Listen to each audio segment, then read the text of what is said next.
Hey, and welcome back to my shitty toy reviews. And for today's review, we're going to be taking a look at one of Playmates Monsterverse toy lines from Monarch of Monsters, Frost Vark. Now, for those who doesn't know who the hell is this Frost Vark, Frost Vark appears in Monarch of Monsters. You idiots, it's Legacy of Monsters. Well, sorry, it's not my fault I have not been watching Legacy of Monsters because I don't have freaking Apple TV. But anyways, getting back to what we're talking about, Frost Vark appears in Legacy of Monsters, and in the show, this monster can dig, and it has a similar thing like Shimo. We'll get to that in a bit. Now, without further ado, let's take a look at its packaging. I do not feel like getting it out, but here's what it looks like. Hey, you should do Mothra next time. And now finally, let's take a look at its details. Now let's first take a look at that head sculpt, and yeah, it has really nice looking great details. If the freaking thing can focus. Focus. There you go. Now here's where the Shimo comes into play. In the movie, Shimo uses her Frostbite Blast or Ice Beam in Godzilla x Kong. In Monarch Legacy of Monsters, Frost Vark inhales warm air, which then it freezes. The tendrils in its nose, like the star nose mole, are like senses. Now we get further lower, and it has really nice looking pangolin like scutes as what the monster is based off of, like a pangolin. It has really nice head sculpt with those lot of quills and scutes all over the place, and scales. The paint apps is pretty cool with some light blue on its tendrils and nice shading of light blue on the back of its back. You know, that reminds me of Anguirus. As we get lower, you can see more of that pangolin-like scutes, scales, whatever you want to call them. And it goes running all the way down to its tail, its tiny little tail. Really well done figure, but how about its articulation? The head can swivel around, it can go 360, but I don't want to. Don't ask me why. Oh, it has really nice looking claws, and they can move forward that much. They don't go back and forth that much, but he can bend at the elbow, as well as move them side to side. Hold up, did I say based off of pangolin? I mean inspired by pangolin. Jeez, what am I, an idiot? Yes, a big idiot.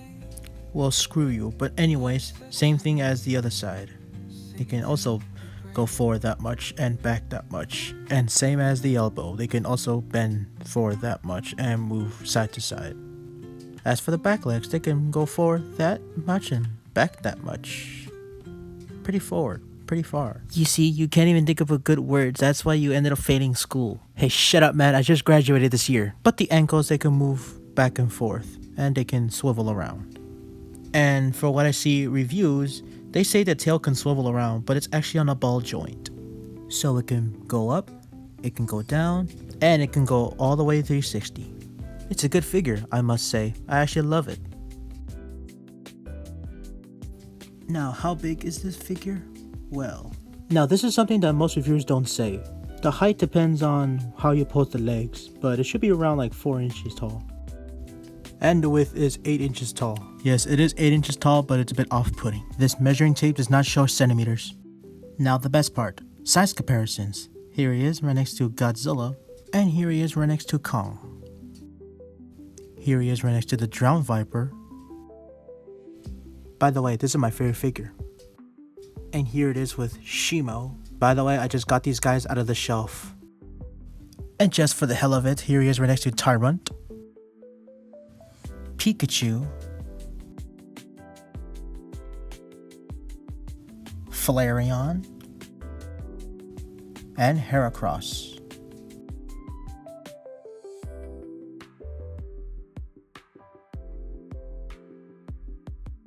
And last but not least, Mothra.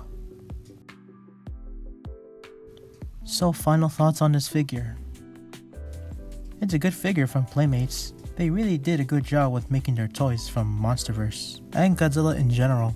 I really love their figures. I really hope they make more monsters in the next upcoming film, or just in general making the Monsterverse figures. It's a really well done figure and nicely sculpted, especially with some nice paint apps. Now you had to remind yourself this isn't a high quality figure, but it is nice to see them making figures like this, because you don't see that much other toy companies making obscure titan species or monster species in the Monsterverse. Eat that, SH Monster Arts. Now, I have no complaints about this figure because I think it's a solid figure. Got him and Mothra at HEB, not sponsored.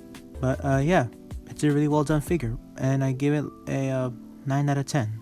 I recommend this figure, and I recommend the Mothra if you can find those two, because y'all know how hard these toys are hard to find, more precisely the rare figures, like the new monsters.